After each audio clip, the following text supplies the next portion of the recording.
If in the previous part we followed the Age of Heroes, where Heracles, Perseus, Theseus, Jason walked between gods and mortals, then in this part we will see those same heroes swept into greater tragedies.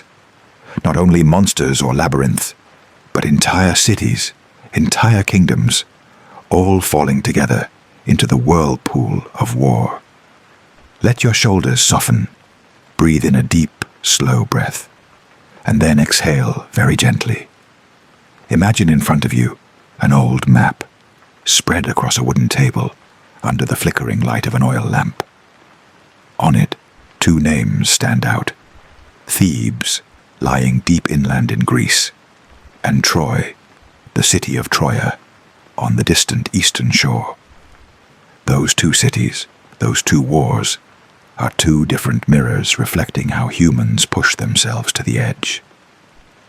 We begin with Thebes, a city born from a wound. Long ago, there was a Phoenician prince named Cadmus who went searching for his sister, who had been carried off by Zeus. Failing to find her, he went to consult Apollo and received a strange instruction. He was to follow a cow, and wherever it lay down, he was to found a city there. Cadmus obeyed. The cow walked through forests and fields, then stopped beside a spring. Everything seemed peaceful, but when Cadmus's men went down to draw water, they were killed by a giant serpent.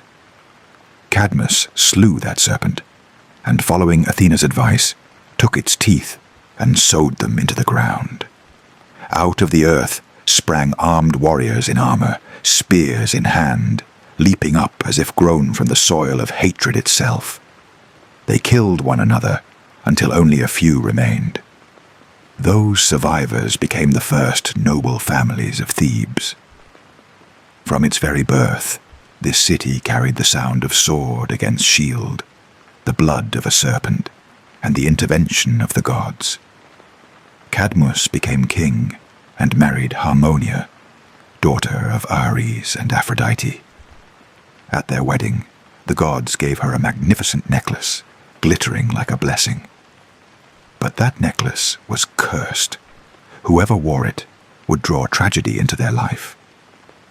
You see, the city had scarcely begun to grow, and already in its foundations there was a crack, a death by a spring, a seed of violence sown with dragon's teeth, a beautiful gift that carried a curse. This was how the Greeks explained that some places, some lineages, seem from the very beginning to sit down beside a chair that is already wobbling.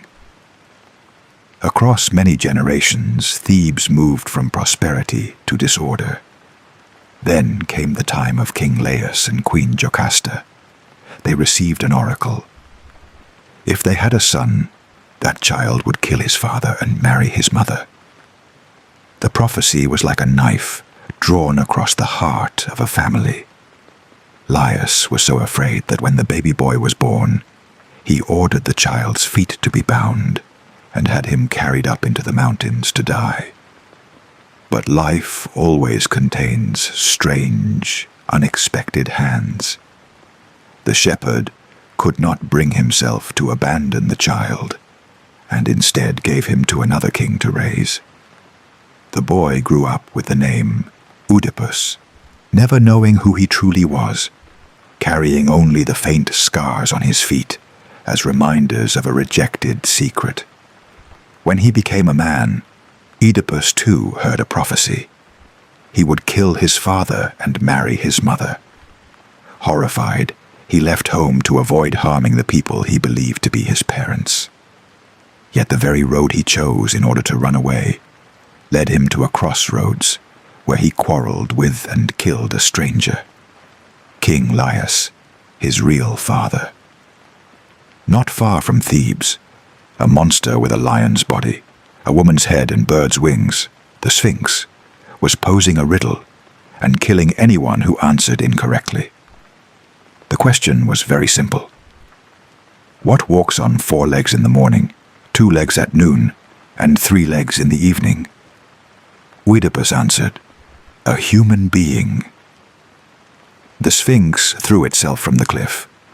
The people of Thebes hailed him as their savior, invited him to become king, and gave him Jocasta, the widow of Laius, as his wife. No one saw the thread connecting all those events. No one thought about the arrow of prophecy still flying, moving only very slowly. Only when Thebes was struck by plague and famine did the people turn again to the gods, and discover that the source of their suffering was a crime not yet faced, a murder unacknowledged. The one who killed King Laius was still alive in the city. Oedipus swore to find the truth, tracing each clue, each story from the old, each minor detail that no one had noticed before, until finally all the pieces fit, and he realized that the guilty man was himself. Jocasta hanged herself. Oedipus put out his own eyes, then left the city, wandering until his death. Thebes sank once more into a heavy silence. The Greeks told this story not to frighten, but to ask a very small question. When we run from a truth, do we really escape it? Or do we merely drag it out longer and deeper, so that when it finally breaks open, no one can bear it? After Oedipus left, Thebes had to face a new fracture, this time not between humans and gods, but between brothers. His two sons, Eteocles and Polynices, were assigned to share the throne, alternating yearly. Each would rule 1 year.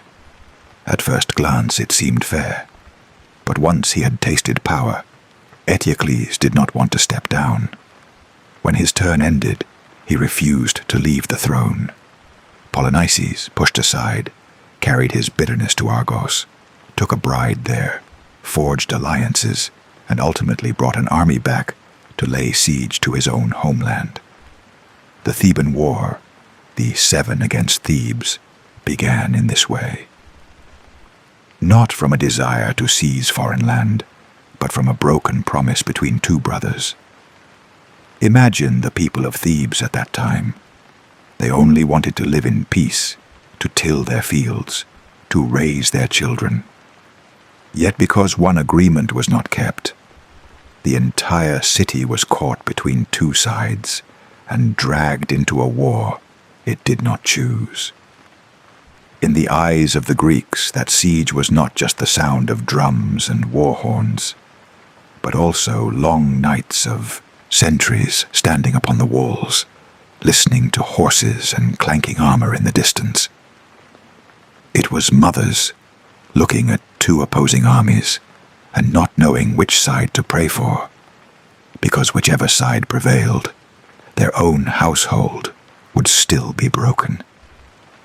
The war around Thebes did not end with a glorious victory, but with the two brothers meeting before the city gate, fighting each other and dying together. All that remained were two bodies, one exhausted city, and a hollow feeling. What was all of this for? In that moment, a small figure emerged whom the Greeks loved deeply, Antigone, their sister. The new king, Creon, decreed that only Eteocles was to be buried, while Polynices, who had brought an army against the city, was to be left unburied as an example. Antigone stood between the law of the king and the law of the heart. She knew that if she buried her brother, she would be sentenced to death. But if she did not, she could not live in peace, because deep within she believed that the dead, all of them, deserved to return to the earth. Antigone chose to cover him with a handful of earth, then calmly stepped forward and confessed. She knew that she would die, but she did not scream, did not beg. The Greeks saw her as a symbol. Sometimes, amidst a city roaring with arguments, a single person quietly doing the right thing and accepting the consequences is enough for history to remember forever. The Theban War is like a family tragedy stretched across an entire city. From a prophecy, to attempts at evasion, to a broken promise, to the deaths of brothers. The lesson lies right there. If in a household we do not sit together, do not keep our word to one another, then sooner or later the walls around us, whether those walls belong to a home, a company, or a community, will begin to tremble. If the war of Thebes is the tragedy of a city dragged down by its own bloodline, then the war of Troy is the tragedy of the whole Greek world, ignited by a small golden apple. We shift the scene. Imagine a wedding of the gods, wine overflowing, songs rising, every god, great and small, invited, except one, Eris, goddess of discord. Feeling insulted, Eris does not shout or slam the table. She simply slips a golden apple into the middle of the feast, with 3 words engraved upon it: "For the fairest." The story might have ended with a laugh and a shrug, but it didn't. 3 of the most powerful goddesses all wanted to claim it. Hera, queen of heaven; Athena, goddess of wisdom; and Aphrodite, goddess of love. None of them would yield. A matter that seemed tiny, who is the most beautiful, suddenly needed a judgment. Paris, a young prince of Troy, was chosen as judge. Each goddess offered him a promise. Hera promised power, Athena promised victory and wisdom, Aphrodite promised him the love of the most beautiful woman in the world. Paris did not choose power. He did not choose wisdom. He chose love. From that moment, Helen, wife of Menelaus, king of Sparta, became the center of a long tale. In some versions, she ran away for love. In others, she was abducted. Either way, her leaving Sparta with Paris was a slap in the face of the dignity of an entire alliance of Greek kings. Earlier, to avoid war over Helen, all those who came to woo her had been forced to swear an oath. Whoever married her, the others would unite to protect that marriage. The oath was given when the wine was still sweet and laughter was still easy. No one imagined the cost. But when Helen left, that oath became a rope, tightening around the neck of an entire generation. The Greek kings gathered their ships at Aulis. No wind blew. The fleet could not depart. A seer declared that Artemis was angered and demanded a precious life in exchange for wind. The name spoken was Iphigenia, daughter of Agamemnon, brother of Menelaus, and commander of the alliance. At that moment, the war had not yet begun, but already a father faced a terrible question: sacrifice his daughter to keep his oath, or break his oath to save her. Agamemnon chose war. The story then splits into many versions. In some, the girl is saved by the goddess at the last moment. In others, she truly dies. But the Greeks wanted their listeners to remember this.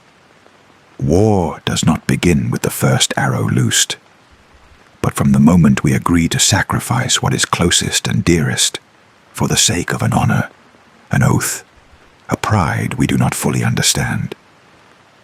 The fleet finally sailed. On the other side stood Troy, with its high walls, stone-paved streets, squares, temples, markets, and families, living ordinary lives, unaware that for the next 10 years their name would be recited as part of a great war. People often tell of the Trojan War through battles, shining stars on shields, and helmets gleaming in the sun. But if we slow the story down, we see that this war, too, is woven from everyday moments. A wife holding her child atop the city wall, watching her husband ride to the battlefield. A Greek soldier gazing toward home, remembering fields and the smell of earth after rain. Inside Troy, Hector, the son of King Priam, embodies the kind of warrior who does not want war, but knows he must defend his home. He is not the one who started the trouble. He is simply the man standing where there is no choice but to stand. One of the most beautiful scenes the Greeks preserved is the one in which Hector removes his helmet, lifts up his young son, and smiles at his wife, Andromache, before heading off to fight. In that moment, he is not a hero, not a general, but simply a man looking at his family one more time, not knowing whether he will see them again. On the opposite side, Achilles, a man fated to die young yet win eternal fame, bears a different resentment. He is the greatest warrior, yet feels dishonored when Agamemnon seizes his prize. Achilles withdraws from battle, leaving the other kings to fend for themselves. War becomes a place where injured pride and wounded vanity swell as large as spears and arrows. When his closest companion, Patroclus, dons Achilles' armor and falls beneath Hector's spear, Achilles returns to the battlefield in a blaze of fury. From then on, the war is no longer about Helen or oaths or honor, but a deeply personal act of revenge. The Greeks painted this very clearly, as if to say, even in a war that appears righteous, people easily slide into very small, very private motives. The rest of the story you already know. Hector dies at Achilles' hands. Troy shudders, but the moment that moved the Greeks most was not the killing, but the night when King Priam secretly entered the enemy camp, knelt and kissed the hand of the man who killed his son, merely to beg for Hector's body. That was the moment in which war had to fall silent, making way for something very simple: a father wanting his child to be properly buried. In the end, Troy did not fall because of a decisive battle, but because of one wrong choice made before a gift. After 10 years of failure to breach the walls, the Greeks pretended to sail away, leaving behind a gigantic wooden horse at the city gate. Hidden inside were their warriors. The people of Troy argued, should they bring it in or burn it? Some voices warned against it, Laocoon, Cassandra. But warnings are often lonely. People prefer pleasing stories, that this was an offering of apology, a sign of peace. The horse was brought inside and placed at the very heart of the city. That night, when everyone slept, a hidden door opened in the horse's flank. Greek soldiers climbed down, opened the gates, and the city of Troy, a place full of history, memories, laughter, and tears, burned in a single night. The Greeks did not tell this scene in order to glorify their cunning, but to cast a light upon a very fragile place in the human heart. We are so ready to believe the stories that make us feel comfortable, even when we suspect they may not be true. War is not only spears and swords. It is also decisions made in council rooms, in temples, in everyday conversations among ordinary people. In the morning, there is no Troy. Only ashes, survivors, and roads leading toward different fates. Some are taken into slavery, some are cast adrift on the sea. Some leave carrying their old father on their back, leading a child by the hand, leaving their homeland to search for a new home, like Aeneas, whom the Romans later honored as their spiritual ancestor. Seen from afar, the wars of Thebes and Troy look like two epic poems of blood and fire. But if we sit close and listen slowly, we realize they are also two very human stories. One story about promises within a family not being kept, about stubbornness, about refusing to listen to warnings, until tragedy expands to engulf an entire city. And another story about a small apple, a judgment, a collective oath, the decisions of a handful of men, and the price for those choices falling upon the shoulders of women, children, and innocent farmers. The Greeks did not tell these tales to stir up hatred. They told them at night, beside the hearth, under the eaves of their homes, for their children and grandchildren to hear and understand. Wars always begin in the smallest cracks within the human heart. An ego grown too large, a promise treated lightly, a warning left unheard, a feeling nursed for too long without being spoken. For them, the lesson was not, "You must win in every war," but rather, "You must be clear-minded before stepping into any war at all, whether it is between cities, between families, or between two people." Tonight, when you lie down, you may not remember all the names of kings and warriors, walls and towers. But if one gentle thought remains in your heart, I hope it is this: each time a battle rises within you, whether with loved ones, with colleagues, or with your own self, pause for a moment and remember Thebes, remember Troy. Ask, why am I truly doing this? Is it for a promise that must be kept, or only for a golden apple of my own pride? Is there someone beside me playing the role of Cassandra, warning me whom I have not yet listened to? Is there a small Antigone within me, reminding me that no matter how tangled the world's laws become, there is still a deeper human law that ought to be honored? The wars of Thebes and Troy ended long ago, but the questions they left behind are still very new, and in the next part, when the warriors who survived leave the battlefield, we will walk alongside them on the roads of return, roads that at times are even harder than the war they have just escaped.